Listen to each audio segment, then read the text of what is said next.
a nossa mesa redonda com o tema família, o santuário sublime. Essa nossa mesa tem o objetivo de discutir a importância do lar para todos os espíritos reunidos, comprometidos com os valores maiores da existência e sua valorização. Qual o papel e importância dos laços familiares na construção do sentido maior da vida? Para compor a nossa mesa, eu chamo a nossa querida irmã da AME Osasco, Regina Sarto. A Regina, ela é psicóloga clínica, especialista em psicologia analítica, secretária e coordenadora do Departamento de Saúde Mental da AME Osasco e membro do Grupo Assistencial Espírita Ismael. Chamo também o nosso irmão Alexandre Serafim, neuropediatra, profissão rara de encontrar nesse nosso mundão de Deus. Pode deixar o cartão, porque o que aparece de pacientes com essa necessidade... Por favor, pode sentar lá, Regina. Professor assistente da disciplina de pediatria e coordenador da disciplina de medicina e espiritualidade da Universidade de Taubaté e membro do Departamento de Família da AME Brasil. A nossa querida irmã Vanessa Santana, médica com graduação pela Faculdade de Medicina de Botucatu, Unesp, especialista em medicina preventiva e social, em medicina de família e comunidade, em cuidados paliativos e medicina tradicional chinesa, membro da AME São Paulo e do Departamento de Família da AME Brasil. Dr. Domingos Vaz, por favor, médico de família e comunidade pelo Hospital Sírio-Libanês, mestre em saúde pública, membro do GT, Grupo de Trabalho de Saúde e Espiritualidade da Sociedade Brasileira de Medicina de Família e Comunidade, professor de homeopatia da ABRA, Associação Brasileira de Reciclagem e Assistência em Homeopatia, e vice-presidente da AME São Paulo. Com vocês, a nossa próxima mesa redonda, por favor, um aplauso para o nosso time aqui. Olá, pessoal, tudo bem? É uma grande alegria estar aqui falando sobre um tema tão importante para nós, que é a família. E a gente vem desse evento aí de 2 dias falando de coisas tão importantes, de pessoas aí tão especiais, né? Como o Alan falou, os neurônios aqui estavam todos ansiosos, né? Eufóricos, com tanta coisa importante que a gente ouviu, né? E aí eu queria começar a nossa discussão aqui, a nossa reflexão, pensando mesmo no evento que a gente vivenciou. Né? Então, a gente teve uma abertura com o Décio, falando sobre o legado de Marlene Nobre, esse legado que nós, como membros da AME, cada um de sua cidade e fazendo parte da AME Brasil, levamos todos os dias para o nosso trabalho, para os nossos trabalhos tanto profissionais quanto dentro da doutrina. E muito foi defendido a respeito da questão da prevenção ali, evitar, né, em defesa da vida em todas as idades, principalmente a questão do evitar o aborto, da questão da eutanásia. E eu queria começar a discutir aqui com os nossos amigos, a gente que lida com a família e vem vendo, vai observando as dificuldades que essa célula vem enfrentando aí nos últimos tempos. Eu gostaria de perguntar para vocês, acho que eu vou começar com a minha querida Vanessa, quais são, quem está defendendo as nossas crianças e os nossos adolescentes, até pensando na reflexão que hoje a gente teve sobre a prevenção do suicídio, né? Quem está cuidando e olhando para eles, né? Ontem, na fala da Fabiana, em uma das mesas da infância, que seria o nascer do sol, a gente teve uma fala que ela percebeu que os jovens e as crianças estão abandonadas. Qual é o nosso maior desafio, Vanessa? Essa pergunta é muito desafiadora? Muito desafiadora, porque assim como se a gente for voltar lá no Evangelho de Jesus, perdoar os inimigos é desafiador para todos nós aqui, a gente pegar nessa questão de quem está cuidando das nossas crianças e adolescentes, a gente vai fazer um percurso para chegar nessa sua pergunta. É desafiador por quê?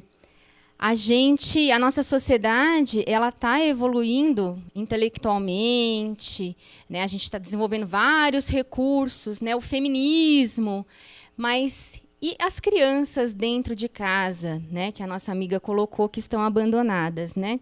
Então, as sociedades médicas, psicológicas, né? As sociedades científicas têm mostrado uma grande necessidade da gente cuidar das nossas crianças e adolescentes.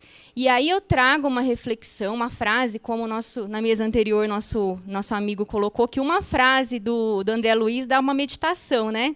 Então, uma frase que está no livro Sinal Verde, André Luiz coloca assim: bondade no campo doméstico é a caridade começando em casa. Então, coisinhas simples para a gente refletir. Eu vou trazer só um trabalho científico feito aqui no Brasil, só para a gente pensar na seriedade da coisa, né? Eu vou trazer alguns dados de uma pesquisa, chama Pesquisa Nacional de Saúde do Escolar, feita em 2015 aqui no Brasil. O que eles pegaram? O assunto da pesquisa é como prevenir o uso de drogas ilícitas na adolescência. Tem fator protetor para isso? Olha, coisa simples, hein? O trabalho científico nos trouxe. Se a gente tiver uma refeição em comum com os nossos filhos, uma vez ao dia, todos os dias, cai pela metade a prevalência de uso de álcool e drogas na adolescência. Uma refeição junto com a família, por dia. Quem nunca tem refeição em comum com a sua família, ou tem de vez em quando, a prevalência aumenta, né? Outro dado dessa pesquisa, os pais que supervisionam as tarefas escolares dos seus filhos, também cai pela metade a prevalência de uso de álcool e drogas. A gente sabe que o uso de álcool e drogas, a dependência química, é uma forma de suicídio inconsciente, né? A gente está falando aqui, a gente está defendendo a valorização da vida, né? Outra coisa, a gente sabe que estimular a espiritualidade na infância e adolescente é algo desafiador para nós, pais, mães, avós, né? Muitos de nós trabalhamos fora, né? Eu sou médica, tenho 2 filhos, é desafiador a criança acordar e você já olha. Antes de querer ver o resultado do futebol, eu tenho um filho de 10 anos. Antes de querer ver o jogo do futebol, que foi até meia-noite, eu não deixei ele assistir, porque ele tem que dormir cedo. Vamos conversar com Deus, em primeiro lugar. Primeira conexão é com Deus, depois com o futebol. Então, essa construção da espiritualidade nas crianças e adolescentes é algo assim, de dia a dia, né? Trabalhoso. Mas, enfim, essa espiritualidade, que é mais difícil, até não estou nem falando dessa, ó, esse trabalho científico ele coloca o seguinte: só da criança e do adolescente frequentar um templo religioso, uma catequese, a evangelização espírita, a mocidade espírita, só dele frequentar uma casa religiosa uma vez por semana, também caiu pela metade a prevalência do uso de drogas ilícitas e álcool na adolescência, tá? Então, não estou nem falando daquela espiritualidade intrínseca, né, que é aquela comunhão, estou falando só de frequentar a atividade religiosa. Os pais que supervisionam os momentos livres dos filhos, também essa prevalência diminui.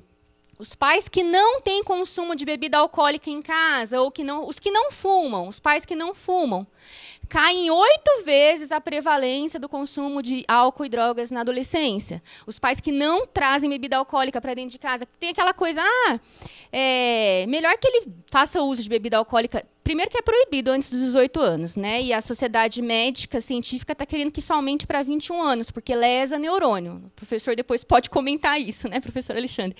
Mas, enfim, só de não ter bebida alcoólica dentro de casa, né, muito menos estimular esse adolescente a usar, pelo próprio exemplo, né, já cai em 8 vezes a prevalência de álcool e drogas.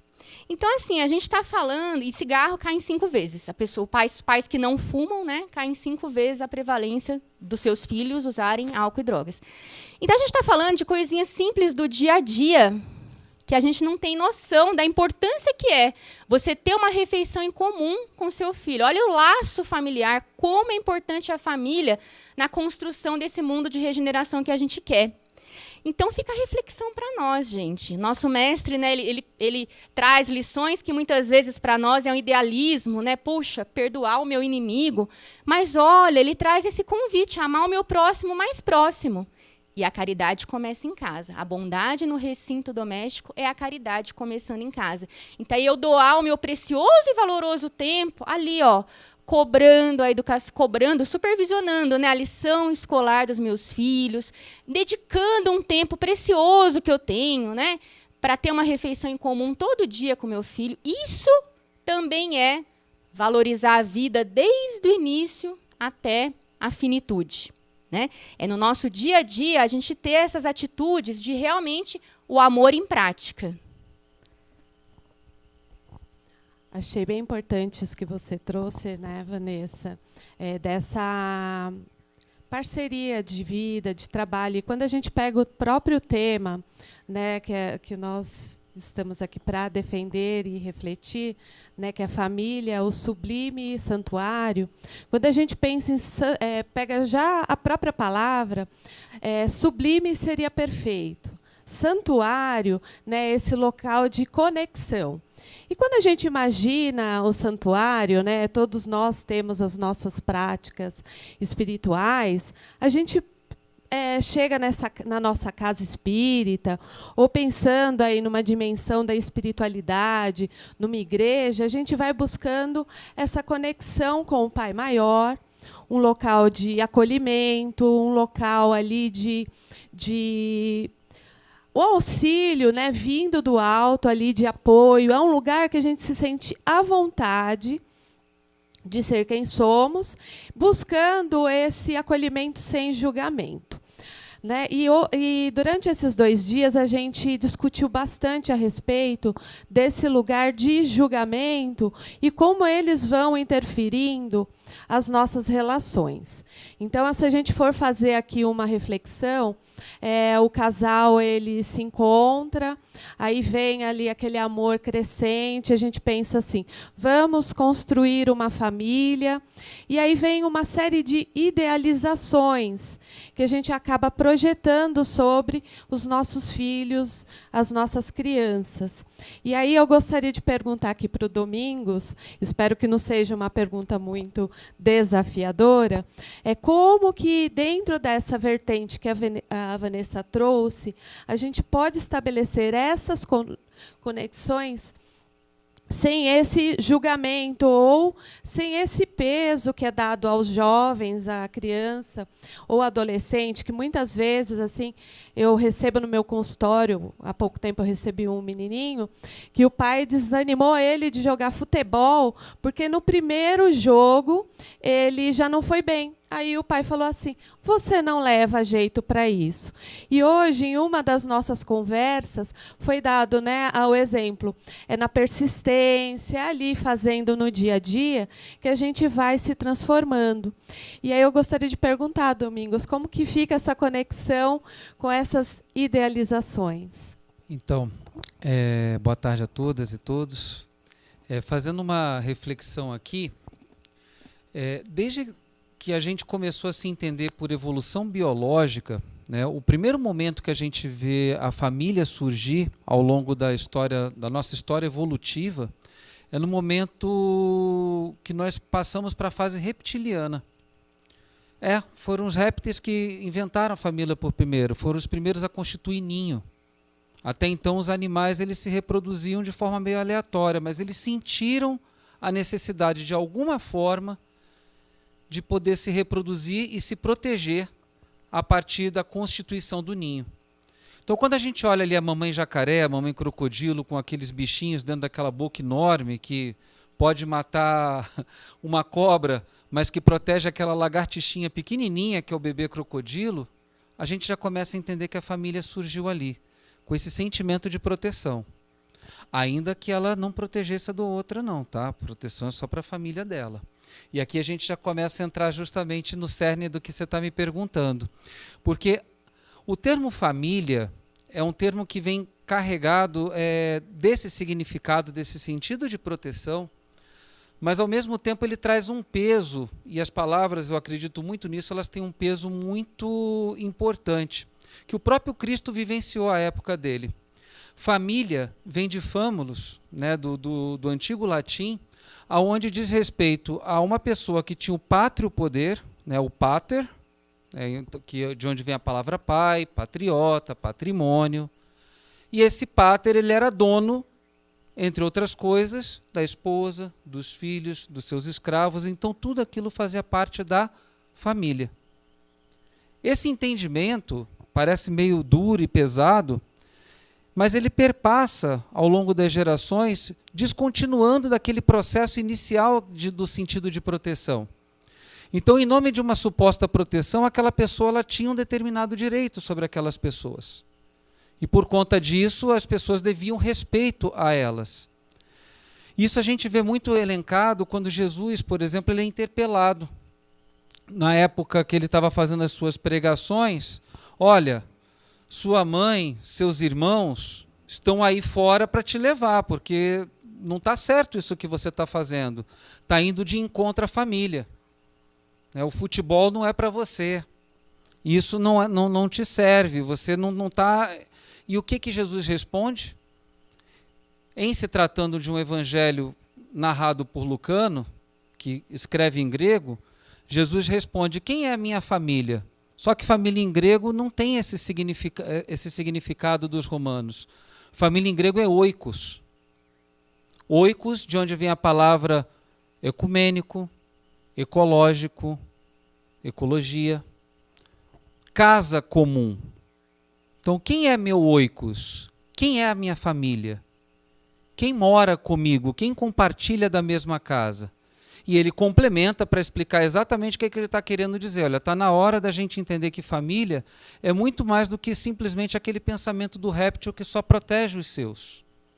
Família é aqueles que moram juntos no mesmo lugar e que constituem, de alguma forma, aquele mesmo núcleo de interesses, que partilham de vivências comuns, de experiências aonde as gerações, como foi muito bem colocado aqui, as diversas gerações vão se auxiliar, e ele coloca muito claramente, aqueles que fazem a minha vontade, a vontade do meu pai, o pai do oikos, né, o pai, né, global, aqueles que fazem a vontade do planeta, aqueles que fazem a vontade daquilo que nos coloca a mãe natureza, esses sim são minha mãe e meus irmãos. E eu fico imaginando aqui Maria de Nazaré naquele momento, quando interpelada, ficou aqui minha livre imaginação. Poxa, mas vai deixar ele dizer isso? E aí eu vou pensar numa outra frase de Maria de Nazaré em outro momento da vida de Jesus, quando ela coloca o que nas bodas de Caná? Façam tudo o que ele vos disser. É desse jeito mesmo. Porque esse é o pensamento da mãe. A mãe que entende que para que o filho viva suas plenas potencialidades, é necessário que ela dê todo o suporte, toda a nutrição, todo o amparo. Mas de um tempo por diante, é a partir das suas próprias pernas que ele vai ter que começar a andar. E ela vai se congratular com isso, antes de se sentir ofendida.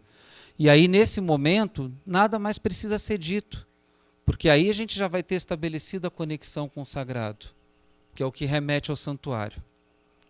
Quando a gente vê um sinal vermelho, o que a gente entende por um sinal vermelho? Parar. Alguém precisa explicar? Então esse sinal é sagrado. Porque sagrado é isso, é aquilo que eu não preciso explicar.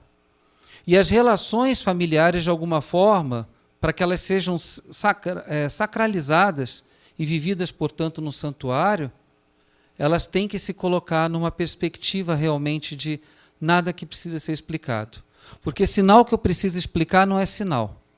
Se eu preciso explicar, mas eu falei assim para o meu filho, para o bem dele, já tem alguma coisa ali que está saindo do sagrado. Consegue entender?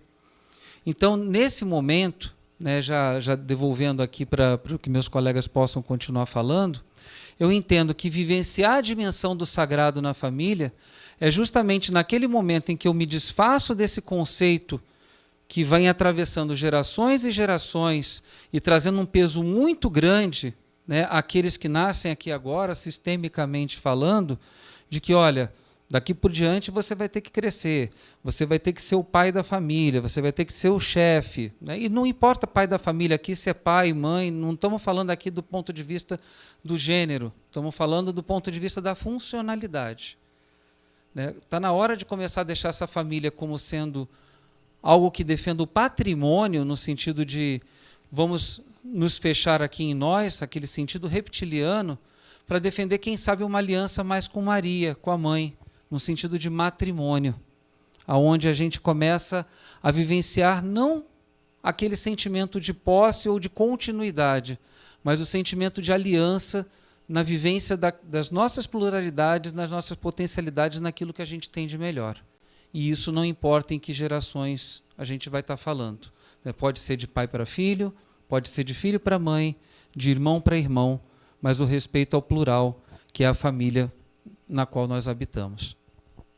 É muito bom isso que você me traz, né, Domingos? Porque o como é importante desenvolver essa aliança e como a gente vai percebendo que dentro das relações estão tão distanciado, né? Parece que existe um vale. Às vezes a gente tem relatos de pais conversando com os filhos só pelo WhatsApp.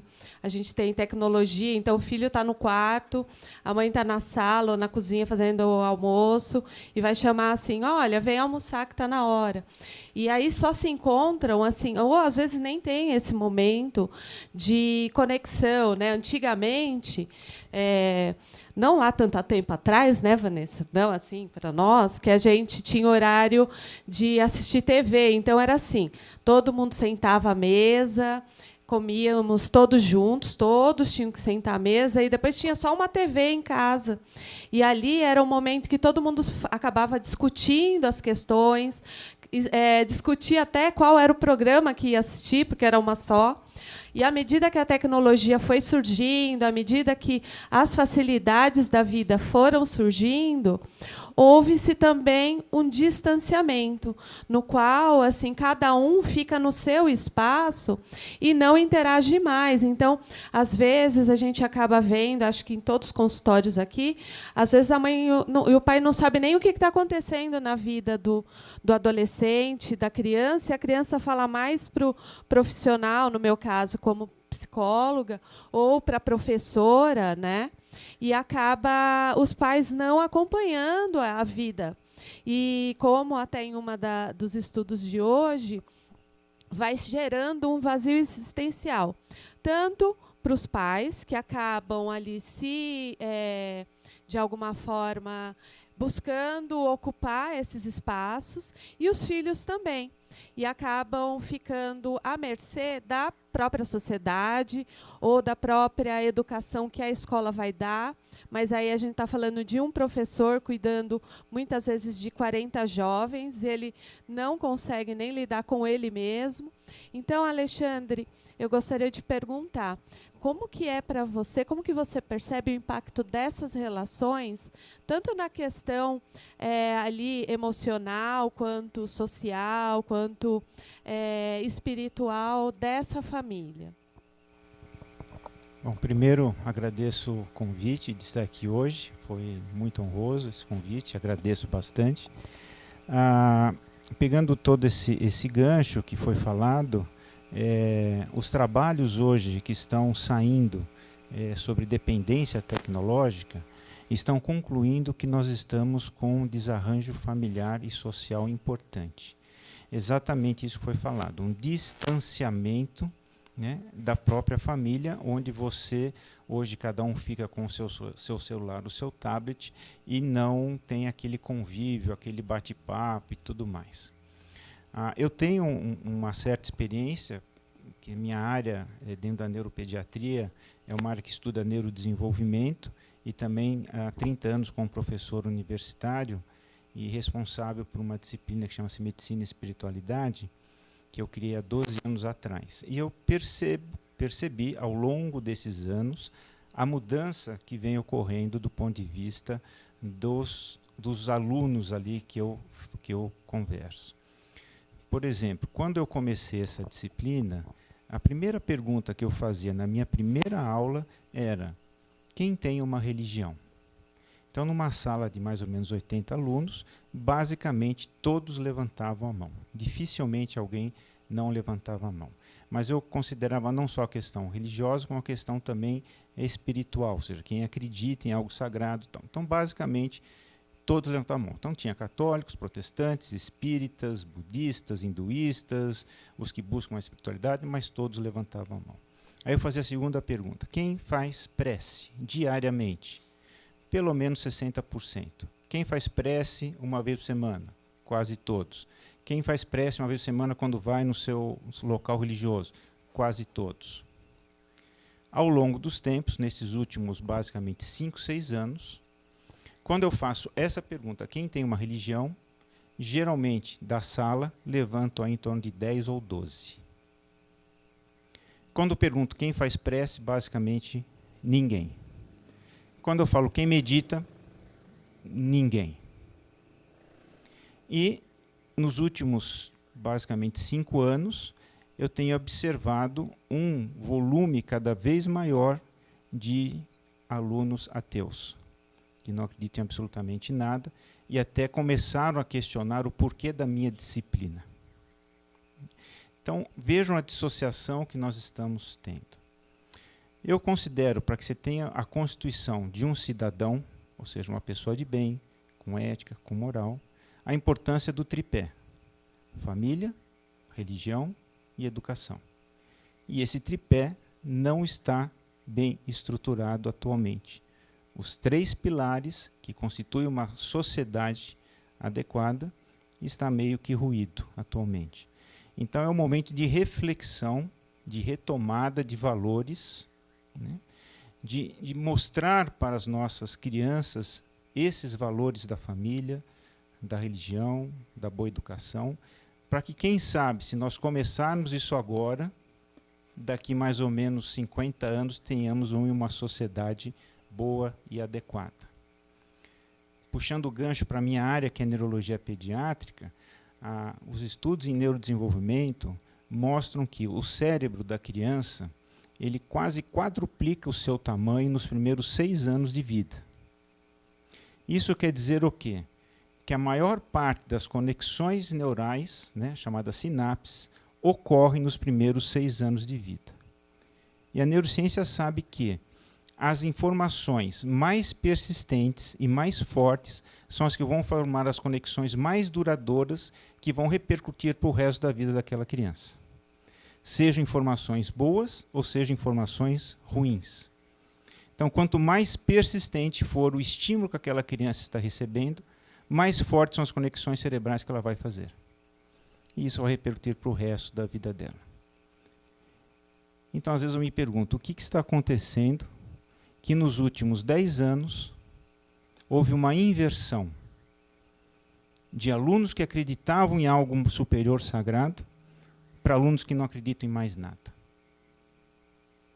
Isso mostra que os trabalhos que foram aqui relatados são verídicos. Nós estamos tendo um desarranjo social familiar e que precisa de um alerta rápido. Temos que acender o farol vermelho, porque a coisa está ficando feia. Temos que voltar a ter valores familiares. Né? Prece. Hoje em dia acabou. Né? Como foi dito aqui, a família tem todas as situações sociais e econômicas complicadas, onde pai e mãe têm que trabalhar. A doutora aqui, que tem 2 filhos, tem que trabalhar, ir para o hospital, dar plantão e tudo mais. Normal, senão você não paga as contas no final do dia, não tem jeito. Né? O mês não fecha em termos de conta. Só que o que acontece? Hoje nós estamos vendo, se alguém mais quiser comentar, uma terceirização de filhos. Né? Então, eu terceirizo meu filho para a babá, eu terceirizo meu filho para a tia, para a avó, para a escolinha. E a criança, ela quer o quê? Afetividade, ela quer amor, ela quer a presença do pai e da mãe. Né? E quando o pai e a mãe retornam à noite para casa, recolhe a criança da sua terceirização, e a criança quer o quê? afeto, carinho e brincar com o papai e com a mamãe. E o papai e a mamãe já estão cansados do dia, irritados, impacientes. E o que eles fazem? Tablet. Né? A nova chupeta hoje. Pá, dá o tablet. Ele fica quietinho, eu posso fazer o que eu quero fazer. E acabou aquele convívio, aquele bate-papo, aquela conversa, aquela brincadeira, aquele entendimento, numa fase muito precoce de desenvolvimento cerebral, que vai acabar repercutindo mais tarde na vida dessa criança. Então, a neurociência está vendo isso muito claramente.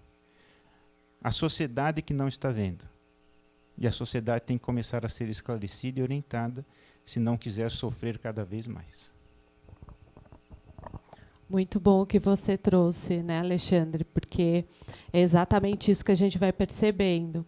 E o quanto isso leva ao sofrimento psíquico tão cedo para essas crianças, para esses jovens, que, como a Ana Catarina trouxe, veio pedir socorro depois, né? Quando vem a ideação suicida na criança e no adolescente, é um pedido de socorro no sentido de: me veja, eu estou aqui, eu estou em sofrimento e você não está olhando. Ontem, na roda de conversa do Jerry com a Fernanda, ela falou assim, com a criança, como analogia da argila, a gente ainda tem paciência de ir colocando água e moldando essa criança. E o Alexandre já está trazendo que nem a criança mais está sendo moldada. E quando chega na idade do adolescente, não existe mais paciência. Essa argila já está ressecada, ele já está em sofrimento. E aí o Alexandre trouxe, a Vanessa também trouxe, e o próprio Domingos, a questão da vivência da espiritualidade. E na roda de conversa hoje sobre prevenção de suicídio, a Astrid trouxe como é importante a educação espiritual dentro dessa dinâmica. E aí, Vanessa, eu queria te perguntar, até dentro dos estudos que a gente vem fazendo na AME Família, o que você percebe que é importante para a gente resgatar essas famílias e essas crianças nessa educação espiritual que consiga enxergar o valor à vida, o amor, né? E trazer muito essa questão do acolhimento, tanto dos pais em relação a essa criança, quanto criar esse vínculo e essa aliança que o Domingos trouxe nessa reflexão. A gente bom, antes de falar boa tarde a vocês, né, que eu já comecei respondendo, quero agradecer. Quando a gente está aqui, que a gente está comentando, a gente está trazendo algumas reflexões, a gente é muito beneficiado, porque a gente tem um certo grau de orgulho e vaidade, então a gente não quer fazer feio, a gente é obrigado a estudar, e quando a gente estuda, a gente aprende muito, e quando a gente está falando, o nosso ouvido é o mais próximo da nossa boca, né? Então, assim, muito boa tarde, muito obrigada por estarmos aqui, né? O professor, ele trouxe uma questão que, assim, nós mulheres, homens também, maridos, esposas, eu tenho uma amiga aqui no auditório, a amiga Lilian, né? Ela também é médica, tem um amigo Alejandro, que também é médico. A gente não fez faculdade para ser mãe e para ser pai. E a gente tem filhos pequenos, adolescentes, crianças, a gente fez faculdade para ser médico. Alguém aqui fez curso para ser pai e mãe? Alguém aqui fez curso para ser filho de alguém idoso? Né? Ninguém fez. Então, a gente está naquele método de Pestalozzi, né? A gente está se reconstruindo dia a dia. Ninguém fez curso, mas a gente tem a obrigação de aprender, de ir atrás. Só que o espiritismo, eu falei que a gente é privilegiado, porque a nossa doutrina espírita, a gente tem algumas leis norteadoras. Uma delas é: amai-vos em primeiro lugar e instruí-vos em segundo. Então, primeiro a gente vai usar a nossa intuição, a nossa fé, a nossa espiritualidade, tudo aquilo que a gente já carrega, que o nosso espírito já construiu de vivências passadas. Quando a gente está diante de um desafio familiar, vamos usar o nosso sentimento em primeiro lugar. Poxa, mas eu não estou entendendo, não estou conseguindo resolver só com a intuição. Então, eu vou buscar nos livros, nos trabalhos científicos, nas obras básicas de Kardec, André Luiz, Emmanuel, Divaldo. Né? São riquezas que a gente tem, né? Então, uma delas que eu queria compartilhar com vocês, eu trago a cola porque, como eu falei, eu estou aprendendo, né? Então, eu já li umas 10 vezes o livro O Nosso Lar. Para mim, é uma das obras-primas do Espiritismo, O Nosso Lar. Tem um capítulo lá, eu não me arrisquei falar sem ter anotado, para não ter o risco de perder a riqueza do detalhe. Né? No capítulo 20 do Nosso Lar, chama Noções de Lar. A dona Laura, ela faz uma explicação para o André Luiz, e aí eu relembrei da minha infância até. Né? Quem é que gosta de matemática? Tem alguém aqui que gosta de matemática? Vocês sabem o que é o ângulo reto, né? Uma coisa básica da matemática. Então, a gente tem que ter... Aqui tem um ângulo reto, olha só. Tem que ter uma reta na vertical e uma reta na horizontal. E aqui forma o ângulo reto. E a dona Laura, ela falou que quando ela chegou no plano espiritual, depois de muito sofrimento, porque ela também vivenciou as ilusões da matéria que nós sofremos, que é desafio para todos nós, ela foi levada para um lugar onde tinha uma palestra de um instrutor versado em matemática. E ele coloca o seguinte: o lar é como se for um ângulo reto nas linhas do plano de evolução divina.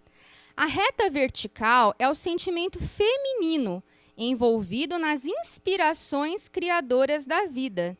A reta horizontal é o sentimento masculino, em marcha de realizações no campo do progresso comum. O lar é o sagrado vértice, onde o homem e a mulher se encontram para o entendimento indispensável. Eu acho muito rica essa frase, que está lá no capítulo 20 do Nosso Lar. Tem muitas amigas minhas, médicas, espíritas, que acham que isso é machismo, né? Onde já se viu que o André Luiz já está ultrapassado, que hoje a gente tem literatura nova. Eu acho que não. Né? Acho que a maioria aqui concorda comigo que não. Se a gente meditar profundamente na obra André Luiz, a gente vai ver que ele coloca sentimento feminino e sentimento masculino. Todos nós aqui, a gente tem o sentimento feminino e o sentimento masculino. Não importa se o gênero é masculino ou feminino, nós trazemos isso. Então, a gente precisa alinhar no nosso núcleo familiar, mesmo as mães solteiras, as grandes guerreiras da vida, né? Elas precisam alinhar e equilibrar isso, esse sentimento feminino de conexão com os planos criadores da vida, com o sentimento masculino, que é a conquista da marcha do progresso em comum, para que o lar não fique desassistido, para que esse ângulo reto não fique... O André Luiz, depois, na continuação desse capítulo, ele traz que as retas, hoje em dia, a nossa sociedade está em crise, porque as retas estão divergentes, não forma-se mais esse ângulo reto que impulsiona o nosso processo evolutivo para cima. Está assim, está uma bagunça, né? Na matemática aí. Então, nós, quando a gente tem um núcleo familiar, a gente tem filhos, tem pais, a nossa família, tios, avós, primos, precisa ter em cada núcleo familiar esse vértice para cima, essa reta para cima e essa reta na horizontal. A gente precisa, sim, nós somos seres espirituais no plano da matéria, a gente tem desafios materiais, contas a pagar, né? Vontades que a ilusão da matéria faz com que a gente... É natural a gente gostar, querer, né, bens materiais, mas não descuidar dessa reta vertical. Esse descuido dessa reta vertical nos nossos lares, que a gente estuda para ter determinada profissão, a gente vai deixando, como o professor falou, os nossos filhos entregues, alheios. Né? A gente tem... Vocês podem... Eu vou falar coisas que é a sociedade, né? Criança que não sabe a oração do Pai Nosso. Né? Famílias espíritas que pensam assim, para que eu vou... Quando ele crescer, ele escolhe a religião dele. Eu queria que ele fosse na evangelização espírita, infantil, mas ele não quer, por que eu vou forçar? Né? Mas por que você força seu filho a ir na escola, no ensino regular? E deixa a criança não ir à evangelização espírita infantil ou à mocidade espírita. Ele tem o direito de escolher a religião dele? Não. Nós, enquanto orientadores da infância e da adolescente, sabendo que a espiritualidade é um importante fator protetor da nossa saúde mental, a gente tem o dever de incentivar isso dentro de casa. Né? E a gente tentar alinhar esse ângulo aí reto. Né? Nossa, que legal que você trouxe isso, né, Vanessa? Porque até numa das palestras de ontem, a Nazaré trouxe a questão do papel da mulher, né? E como ela entra ali sem desmerecer os homens aqui de forma alguma. A gente sabe do papel deles, mas o como ela acaba se tornando sobrecarregada diante dessas relações, porque como o Domingos falou, a gente vem de uma sociedade patriarcal que assim, o pai era mais o provedor e a mulher era a que cuidava da prole.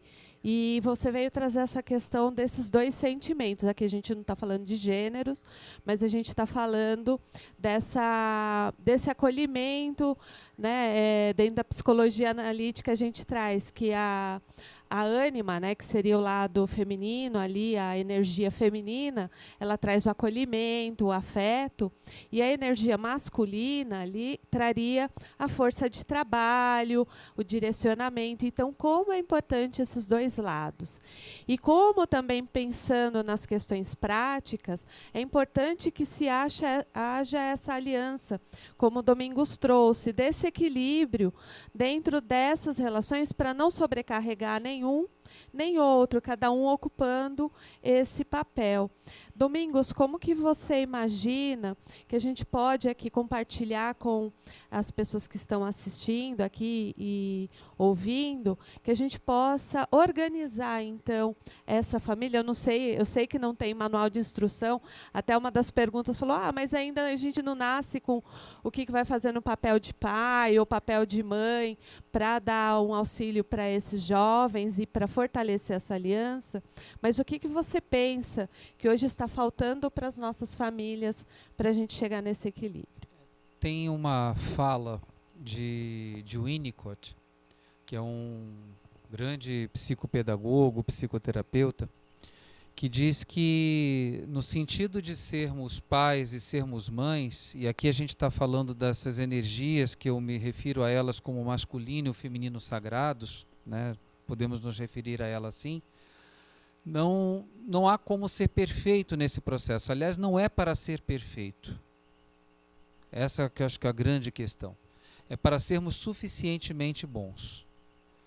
E ser suficientemente bom significa estar fazendo tudo o que está ao meu alcance para que aquele ser que está sob a minha guarda viva as suas potencialidades de forma plena, de forma abundante. Eu vim para que todos tenham vida e a tenham abundância, não uma vidinha qualquer. Uma vida abundante. Como é que a gente pode estar fazendo isso no nosso dia a dia? Acho que a chave está na terceira palavrinha que está resumindo aqui o que a gente se propôs para esse seminário de agora, para essa mesa. Família, falamos por primeiro, falamos já em santuário no sentido do sagrado. Está faltando falar um pouquinho no sublime, que você já nos trouxe muito bem a ideia da perfeição, né? De buscar a perfeição. Mas a buscar essa perfeição, olha que palavra a gente utiliza para falar disso, sublime. E sublime nos remete a um sentimento que é muito criticado na sociedade moderna e pós-moderna de hoje, que é sublimar. Outro dia eu ouvi assim, mas se você continuar sublimando dessa maneira, como se sublimar fosse alguma coisa de uma espécie de fraqueza, né? No sentido de abdicar das minhas paixões. A paixão ela é como um determinado fogo. A gente tem aquele impulso de ser um bom pai, de ser uma boa mãe, de querer que o filho dê o seu melhor e quer estimular essa paixão nele. Então a gente vai lá e ateia fogo naquele braseiro. E para atear fogo eu preciso dar muita energia, dar muita carga. Mas se eu continuar ateando fogo todo o tempo dessa maneira, o que vai acontecer com esse braseiro? O que vai acontecer com a minha lareira, com a minha churrasqueira, se eu ficar toda hora jogando álcool para esse fogo pegar? Ou, trazendo a metáfora para o exemplo, se eu continuar simplesmente alimentando o fogo da minha paixão, o fogo do meu desejo, o desejo do outro vai ser queimado. Ele se anula. O que eu preciso fazer para que esse fogo aqueça? Baixar o fogo. Permitir que essa brasa, de alguma forma, fique incandescente ali num ponto, que nem ela queime demais, nem ela queime de menos, permitindo que a outra brasa se mantenha acesa. E mesmo que essa outra brasa resolva sair do meio desse braseiro, o que vai acabar acontecendo com essa brasa? Ela vai começar a apagar. E ela vai sentir a necessidade de estar próximo. E é esse sentido de proximidade que vai manter aquele fogo aceso. Não mais o fogo do meu desejo exclusivo, mas o fogo do amor, que aquece, que serena, que sublima, que está ali sublime, né? Mantendo aquele território aquecido, como o vulcão que sublima a sua erupção para manter aquele solo fértil e produtivo. Né? Todo mundo sabe que o solo vulcânico é o que melhor produz alimento. Mas para isso ele precisa segurar a sua paixão. Em última análise, refrear o germe do egoísmo que habita dentro de cada um de nós e que no fundo, mesmo nas nossas melhores intenções, muitas das vezes a gente está ali alimentando. Porque eu quero muito que meu filho siga essa carreira. Quero muito que ele assuma essa profissão e não aquela. Eu estou colocando ali as minhas frustrações, eu estou colocando ali o fogo da minha paixão que em algum momento foi apagado, foi estancado, foi queimado, e queimando ele também por consequência. Não é deixar ele solto, mas é trazer ele para perto. Olha, vou baixar o meu e você vai queimar junto comigo, e a gente vai queimar junto. E só vai ter calor se a gente estiver junto. Acho que essa é a grande questão que está por detrás do sublime. O amor, ele representa esse processo no qual cada um de nós vive a sua potência, mas a potência do outro ela só pode ser prevalecida quando ela está em conjunto com o outro, exercendo também a sua potência. E aí eu me alegro, né, com essa vivência do meu filho. Não importa a vivência que ele tenha escolhido. Eu me alegro com ela, porque de alguma maneira eu fui suficientemente boa, suficientemente bom para que ele conseguisse vivenciar a felicidade, vivenciar as suas escolhas. Acho que esse é o grande norte, né, de buscar o ser sublime. E aí quando a gente faz, né, no dizer de Francisco de Assis, comecei fazendo o necessário, que é nutrir a energia da mãe, comecei fazendo o que é possível, prover, mandar para o mundo, né, dentro daquilo que eu posso, que é a energia do pai, do necessário e do possível, eu já estou fazendo esse impossível que até então achava que era ser pai, ser mãe, que era então viver em família. Muito bom o que você traz, né, Domingos? Porque como é importante ter esse equilíbrio dentro do lar. Não é eu impor, até a Fernanda teve uma fala, não é eu impor aquilo que eu acredito, mas assim, eu apresentar, como a Vanessa trouxe, né? Então, assim, eu vou apresentar, eu posso apresentar aquilo que eu acredito que é bom, mas deixar ali junto com ele, né? Tá junto. Até uma fala da Ana Catarina, ela trouxe da questão da empatia, que a gente nunca vai sentir a dor do outro, a gente vai estar ali apoiando, vivenciando e entendendo. Então, à medida que esses pais, eles se conhecem, eles vão se apropriando do conteúdo deles e cuidando dessas frustrações, ele não vai mais impor a frustração sobre o jovem, sobre a criança. E aí ele vai acolher aquilo que ela vai trazendo, permitindo que ela vivencie na sua totalidade ali, dentro daquilo que ele trouxe do Winnicott, né? Dentro da questão de, como que é? Perfeitamente, suficientemente bom, que é o que nós podemos ser, porque nós ainda não chegamos a esse nível de ser perfeitos. Né? E aí, Alexandre, eu gostaria de te perguntar, foi uma pergunta aqui quase que unânime, que o pessoal ele trouxe essa questão, e eu acho que impacta muito nessa questão das conexões, que é a tecnologia. Né? Então, o pessoal perguntou qual é o impacto da tecnologia, ali fisiológico, social, psicológico, e qual seria esse tempo. E aí eu gostaria de fazer uma outra pergunta. Como que a gente pode aproveitar a tecnologia a nosso favor, e não de uma forma tão distanciada, tão trazendo ali prejuízo, né, para as relações e para a criança e para o adolescente? Bom, eu considero tecnologia extremamente importante. Eu não sei mais como vou fazer para viver sem o meu celular, né? Mesmo porque eu tenho um neto que mora na Itália, eu só consigo conversar com ele pela telinha. Se eu não tivesse, como é que eu ia fazer para ver meu neto, né?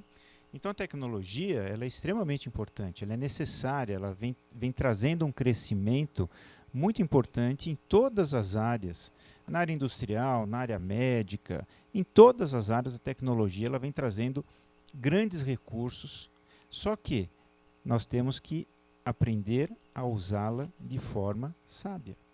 Então tem que entrar a sabedoria em cima da tecnologia, porque se ficarmos só na tecnologia sem sabedoria, vai acontecer o que está acontecendo. Processo de dissociação familiar e social. Hoje, essa geração nova, eu acho que, não sei se nós temos aí algum ginecologista, obstetra ou neonatologista. Eu acredito que em breve vocês vão ver crianças nascendo com o dedinho assim, né? Porque são rápidos, né? O meu netinho, com 1 ano, ele já quer pegar o controle da televisão e ficar clicando os botõezinhos. Nem sabe por que, mas ele quer ficar clicando os botõezinhos. Então é uma geração muito tecnológica hoje. Só que nós temos que saber educá-los em cima do uso dessa tecnologia. Nós temos cyberbullying hoje. Né? Complicado. Nós temos dependência tecnológica hoje com ambulatórios de psicologia para tratar o dependente tecnológico que tem o mesmo sintoma de abstinência da drogadição. Olha que ponto nós chegamos. Então nós temos que saber orientar as crianças desde pequenininho. O momento de brincar lá fora, o momento de brincar com os amiguinhos no parque e o momento que ele pode assistir o desenho lá que ele gosta, o DVDzinho e tal. Então você tem que setorizar essas situações. Eles mostraram que só de você permitir a criança brincar lá fora com as outras crianças, você teve uma modificação importante do comportamento social dessas crianças. Aprenderam a discriminar direita e esquerda mais rapidamente, aprenderam a ter visão em 3 dimensões mais rapidamente e passaram a ser mais felizes. Quando você coloca, isso é um trabalho que saiu numa revista chamada Journal of Happiness, eles fizeram um trabalho avaliando famílias, né, as crianças de famílias que inseriram precocemente no desenvolvimento da criança altruísmo, bondade, voluntariado e espiritualidade. E eles viram com o grupo controle que não recebeu essa informação, que esses que receberam essa informação se tornaram adolescentes mais felizes. Ou seja, a informação que nós temos que aprender a dar já tem que ser lá precocemente, como eu acabei de falar. Então, saber dosar a questão tecnológica, porque é necessário, não tem jeito, é necessário. É uma geração que vem já totalmente, o chip vem pronto, né, para a tecnologia. Se nós vamos pegar aí as questões encarnatórias e as reencarnações, vamos pegar o nosso lar, como você falou, quando André Luiz se depara lá com um computador, né, porque ninguém sabia o que era computador, é sinal de que essa geração que está vindo conhece muito mais de tecnologia do que a gente. Já traz a bagagem tecnológica. Então nós temos que saber respeitar também isso, mas temos que saber mostrar para eles que existem limites nesse processo. E temos que mostrar que a tecnologia tem que ter uma utilidade, não uma inutilidade, que é o que nós vemos hoje. Uma grande inutilidade. TikTok. Para que serve esse negócio? Né? Então nós temos uma série de situações hoje que nós temos que tomar cuidado. Né? A pedofilia está aí usando tecnologia. O cyberbullying está aí usando tecnologia. Então como nós vamos proteger as crianças? Com informação correta, adequada, dentro de uma família que tem equilíbrio. E eles perceberam o seguinte, a dissociação familiar em dependência tecnológica é muito maior quando o pai já é dependente tecnológico, ou a mãe é dependente tecnológico. Porque aí realmente não parou de ter contato definitivamente. Então acho que é uma questão de saber, de sabedoria.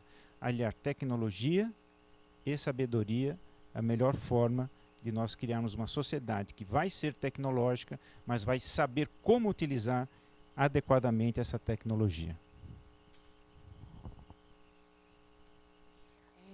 Foi bem importante que você trouxe, né, Alexandre?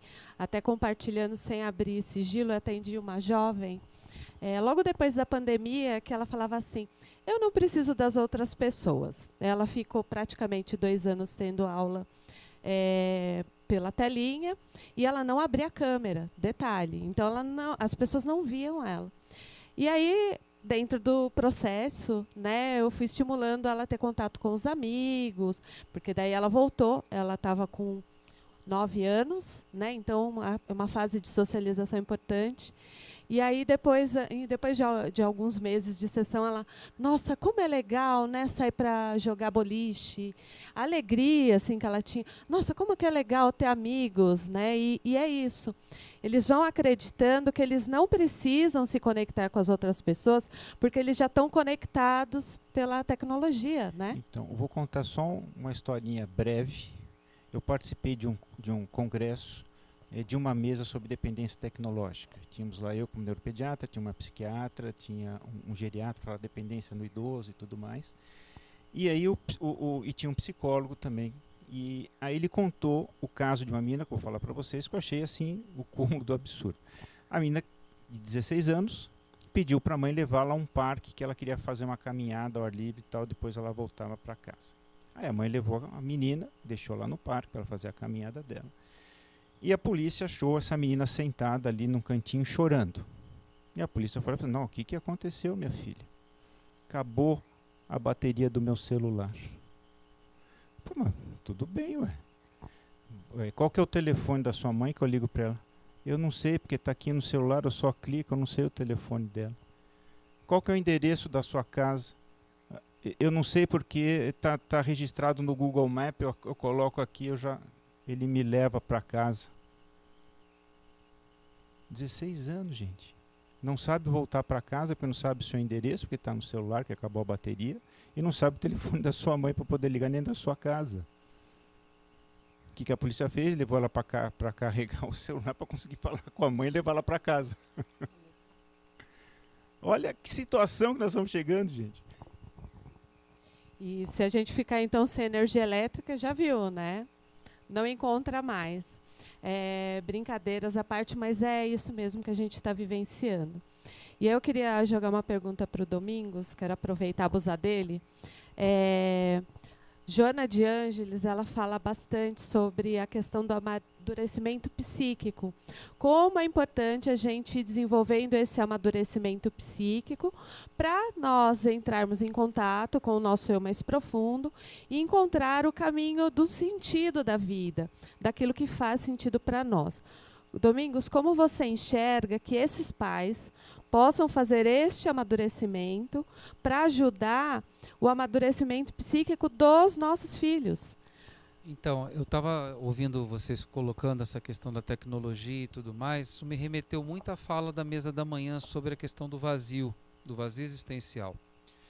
E a gente tende a demonizar, colocar tudo para o lado de fora, né? Então, o problema, de fato, a gente tem muitos problemas, né, com a questão da tecnologia, o problema são os algoritmos, mas e quem está por trás da tecnologia? E quem está por trás dos algoritmos?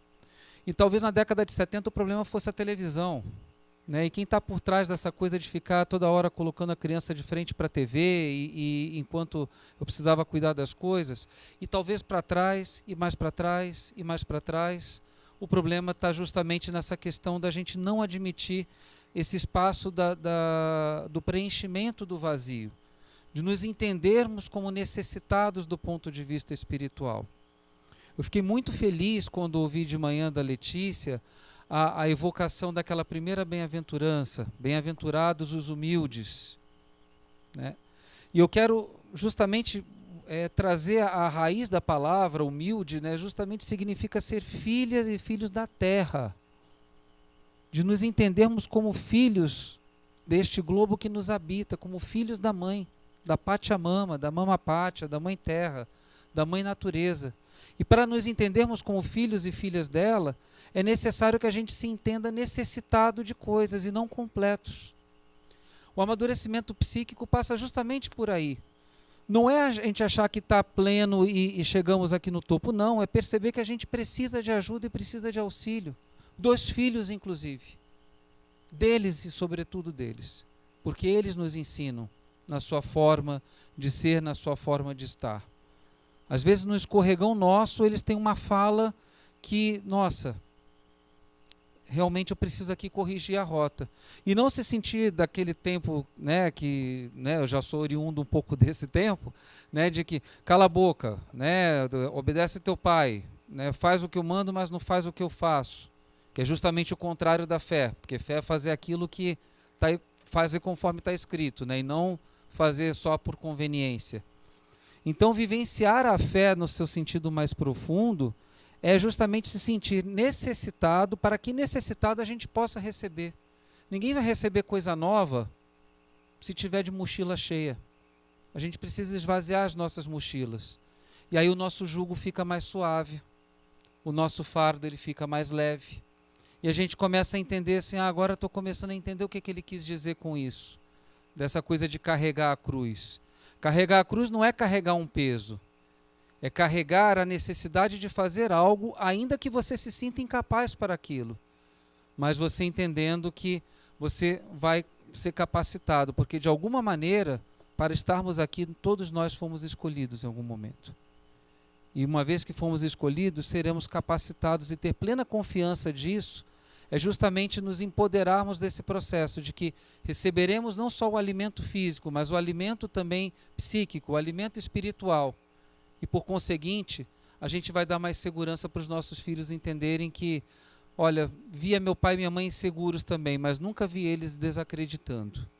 Primeiramente em mim, e depois desacreditando no mundo e na força dessa família sublime. Muito bom que você trouxe, né, Domingos? Porque você traz essa questão da gente, me remeteu à questão da simplicidade. O quanto a gente perdeu a simplicidade nas nossas vidas, né?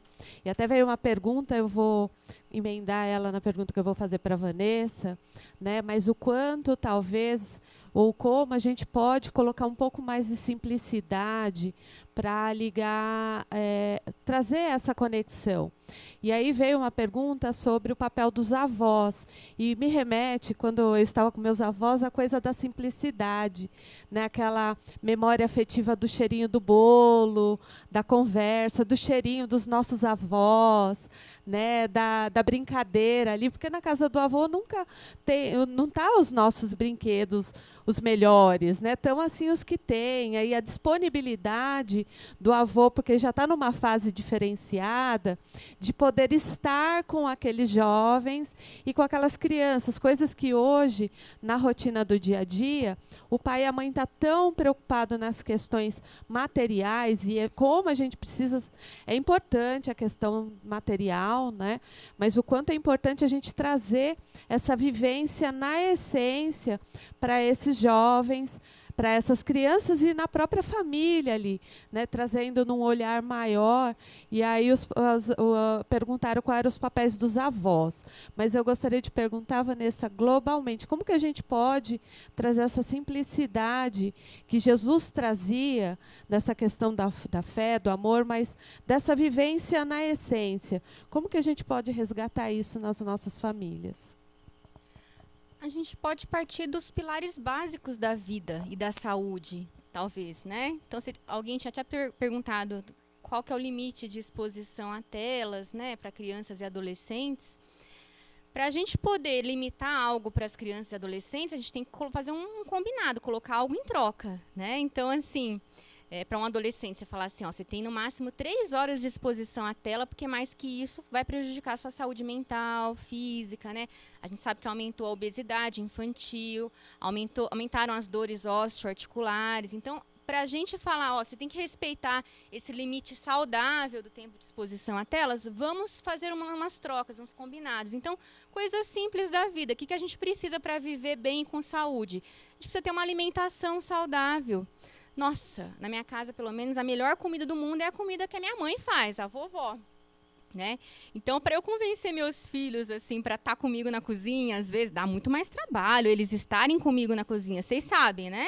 O que eu faria em 15 minutos, com eles eu faço em meia hora. Eles sujam mais, eles estão aprendendo, né? Mas, enfim, fazer a comida é algo simples, prazeroso, que traz saúde. Eles vão aprender a comer comida de verdade e não querer só McDonald's, fast food, né? Que aumenta a prevalência da obesidade, do diabetes, da hipertensão, né? Doenças crônicas que aumentaram demais entre crianças e adolescentes. Dislipidemias, né? Que é o excesso de colesterol. Então, olha só, uma coisa simples é a gente cozinhar com os nossos filhos, incentivar que eles façam receitas. Outro pilar de saúde da vida, né, que é a nossa saúde física, a gente cuidar do nosso corpo físico. O corpo físico é um templo sagrado da nossa alma, né? Lá no Evangelho segundo o Espiritismo tem um capítulo, um subitem lá no capítulo Sede Perfeitos, que fala, nós espíritos, a gente valoriza o corpo físico, não é só o espírito não, é cuidar do nosso corpo físico. Então, cuidar da alimentação, fazer atividade física, né? Então, nós, adultos, idosos, precisamos fazer atividade física regularmente. Todas as sociedades médicas preconizam a atividade física regular, todas, né? E a gente brincar de pega-pega com os nossos filhos é uma baita de uma atividade física. Quer coisa mais simples que a gente precisa resgatar? Brincar de esconde-esconde, correr com eles, né? Claro, respeitando as nossas limitações. Eu fui querer brincar de vôlei com meu filho adolescente, eu dei uma travadinha na coluna. Tive que intensificar a musculação para que eu consiga acompanhar meu adolescente no vôlei, né? Então, são coisas assim do dia a dia que a gente vai cultivando. Então, eu jogando vôlei com o meu adolescente, colocando o meu pequeno para descascar o alho lá para mim, eu estou tirando eles das telas, né? A higiene do sono. Então, 1 hora antes de dormir, desconexão com telas, né? Eu deixei de encaminhar alguns pacientes para o professor Alexandre, eu sou médica de família. Muitas mães chegam, doutor, eu acho que ele precisa de um neuropediatra. O que você acha? Por quê? Porque ele não dorme direito. Eu acho que ele tem TDAH, transtorno de déficit de atenção e hiperatividade. Ele não para quieto. Aí a gente faz uma boa anamnese do estilo de vida dessa criança, resgata a importância da higiene do sono e a criança cura do TDAH. Não que não existe, realmente a prevalência aumentou de TDAH. Mas muitas das vezes não é TDAH, a criança está com um transtorno ansioso porque dorme pouco e dorme mal. Porque ela vai dormir com a televisão ligada, com o celular do lado, o adolescente, muitas vezes, né? Então, a gente ter essas clarezas de que o simples é o fundamental, né?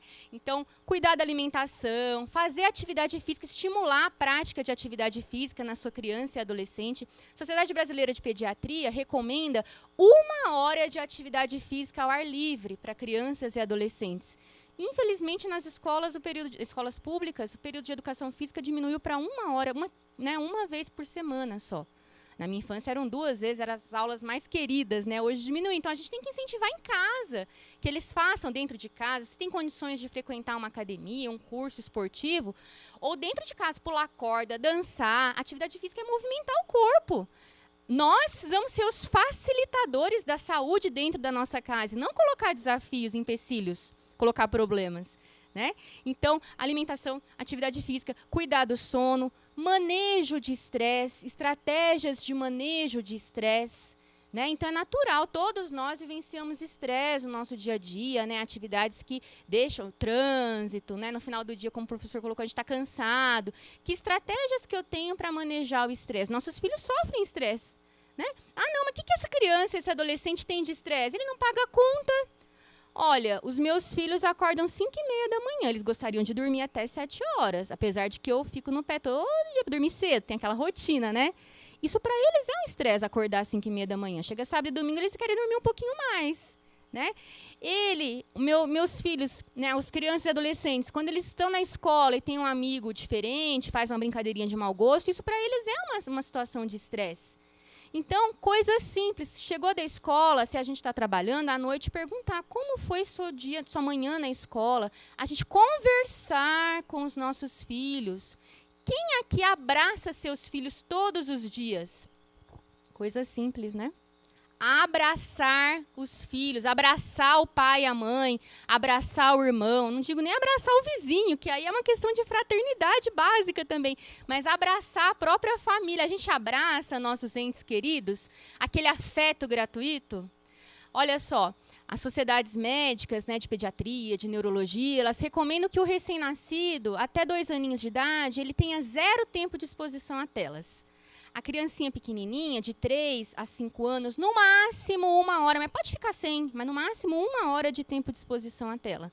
De 6 a 10 anos, no máximo 2 horas. O adolescente de 11 a 18 anos, no máximo 3 horas de exposição a telas. Sociedade Europeia, Médica Europeia, está querendo criar uma lei que proíba celular para quem tem menos que 16 anos de idade. Ó, que o negócio é sério, né? Então, assim, a gente vai conseguir trocar esse excesso de telas, a gente resgatando esse humus, né? Esse enraizamento na afetividade, no amor de verdade, né? Na paciência. Né? Como eu falei, é muito mais fácil eu fazer a comida pronta e levar lá. Agora, pegar meu filho para descascar batata, descascar alho, brincar de pega-pega, eu tenho que ter uma disponibilidade espiritual, afetiva e física para isso. E aproveitando para o Alexandre, vou abusar dele. Desculpa aí, Alexandre. Mas, assim, já até pensando num fechamento, porque o tempo urge, a gente ficaria falando aqui, daria vários estudos, né, aqui só da gente conversando. O quanto que a vivência da espiritualidade, ou da leitura mesmo, porque uma coisa que a Vanessa trouxe da questão da exposição da tela, os jovens e as crianças estão com dificuldade de ler. Mas a gente poderia aproveitar para despertar a espiritualidade na leitura? E isso traria algum benefício? A gente conseguiria não retroceder, mas no sentido de resgatar os benefícios e diminuir os malefícios da tecnologia e, principalmente, aqui, resgataria também esses vínculos? Eu acho que isso vem do exemplo, né? Por exemplo, uma criança que vê o seu pai e sua mãe sentado lendo, é um exemplo que eles estão dando para aquela criança. Você exercitar a criança desde de 1 ano de idade a folhear livrinhos, né, próprios para cada idade, vai despertando neles a curiosidade do livro, da leitura, aumenta o vínculo, porque a mãe está ali junto, o pai está junto, mostrando a historinha, vendo a historinha, contando a historinha. Então, é a educação dentro do lar e o exemplo do pai e da mãe dentro de uma área que é a leitura, que é tão importante. É você abrir o Evangelho pelo menos uma vez por semana com a família reunida e fazer a leitura. Mesmo que eles não entendam nada do que você está lendo, eles estão juntos ali, né, vendo que você está lendo algo que é importante, fazendo uma prece. Então é o exemplo da família, da casa, que vai gerar nessas crianças o hábito da leitura, né? Eu vejo para meus próprios filhos, tenho 2 filhos já adultos, casados, mas desde de pequenos eu sempre incentivei a leitura. Eu vejo o meu neto, eu orientei minha filha, compra a revistinha, ele adora, ele larga a bola para pegar um livrinho e ficar folheando, com 1 ano e 3 meses. Né? Então ele adora isso. Então é o exemplo, é você mostrar, dar o direito à criança de conhecer aquilo, né? Não ficar só no DVDzinho, no tablet, vendo lá. Não, um livrinho para ele poder ver. Se me permite uma colocação, pegando o gancho que foi falado do sublime, né? A família, né? Estamos aqui falando família. Todo mundo tem uma, né? E a gente sabe como é complicado família. Família não é fácil, não. Mas não existe dentro da organização. Quando eu li ali Missionários da Luz e vi lá o centro de reencarnação, aquilo mostrou que não existe acaso. Cada um está na família que necessita estar. Não é uma questão de ser simplesmente cair de paraquedas lá, a cegonha te entregou. Não, você foi lá porque você tem que estar lá mesmo. Quando a gente vê a reencarnação de Segismundo, a gente entende esse processo.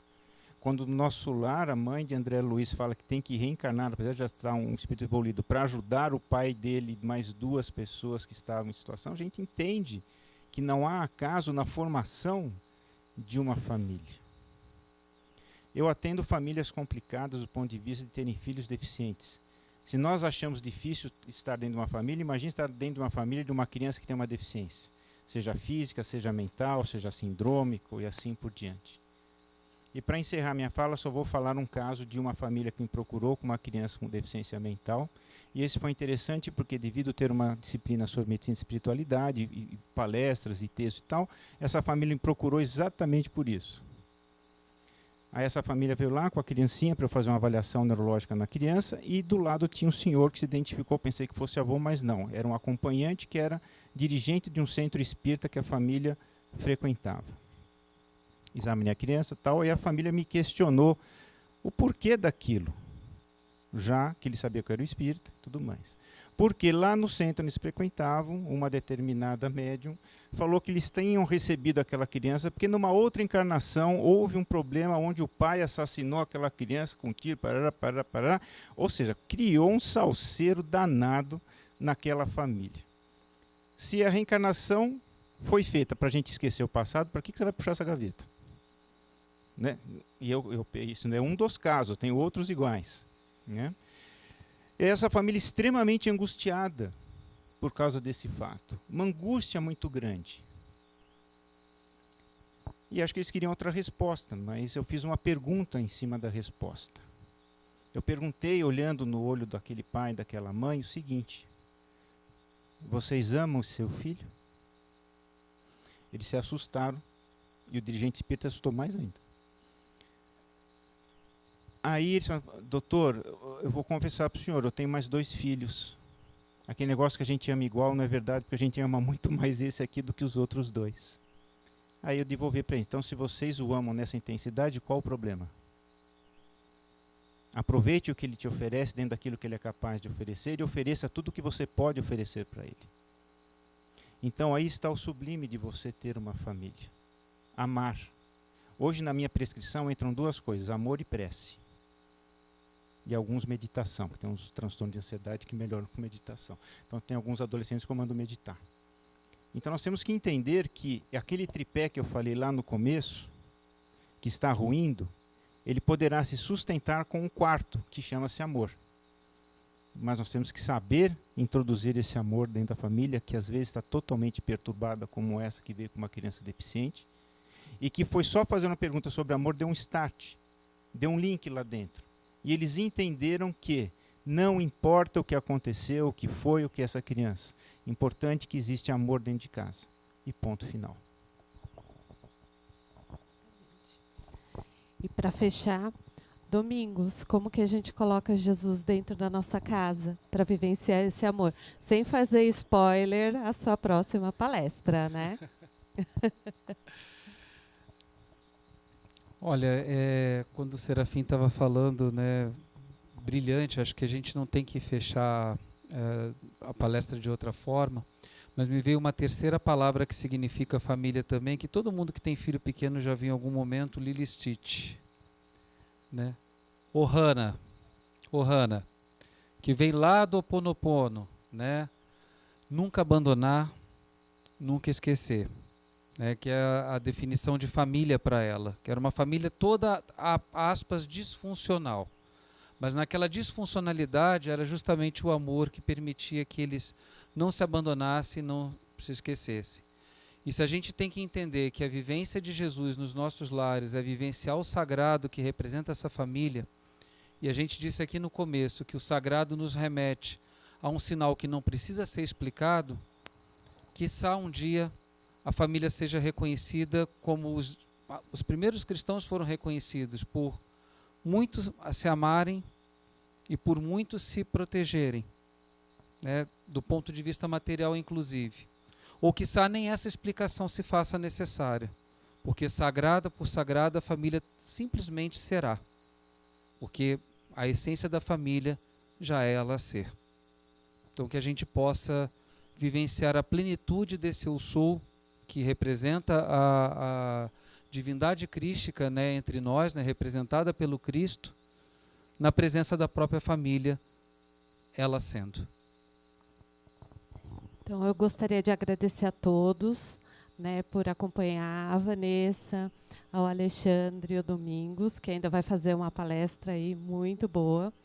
E pedir para vocês, trabalhadores da Casa Espírita, pais, irmãos... Oi? É o Roberto Lúcio? Eu confundi, então. Desculpa aí, gente, eu confundi. Mas então, bem, então vai ser tão bom quanto. Se fosse o Domingos ou o Roberto, a gente está no céu. E eu gostaria de pedir a todos os trabalhadores da Casa Espírita, pais, mães, avós, amigos, que levem um pouquinho do que vocês ouviram de todo o nosso evento, nessa questão da valorização da vida, que ela tem que começar em casa, desde pequenininho, ensinando aos nossos pequenos a se valorizarem. Né? Eu tenho uma amiga que a filhinha dela olhava no espelho, ela falava, nossa, como eu sou linda. Né? E assim, à medida que a gente vai estimulando essa valorização interna e ensinando esses jovens, essas crianças a buscar esse sentido dentro daquilo que é mais próprio para eles, a gente se reconhecendo, como o Alexandre trouxe, a questão do exemplo que os pais podem dar, que o Domingos falou dessa questão do amadurecimento, que a gente vem trazendo do amadurecimento desses pais, nós possamos proporcionar ambientes e recursos para esses jovens serem o que eles nasceram para ser, fazer aquilo que eles nasceram para fazer. E nós ocuparmos o nosso papel tão sublime de pais e mães, que é o maior objetivo dentro da nossa encarnação. A gente pode evoluir em tudo, né, e atender tudo aquilo que foi nos colocado, mas o principal é o papel de pai e mãe naquele que a gente foi convocado e escolhemos, como o Alexandre falou, não caímos de paraquedas, estamos juntos para nos desenvolvermos. Então, eu agradeço a todos e que possamos nos valorizar para valorizar o outro. Muito obrigada.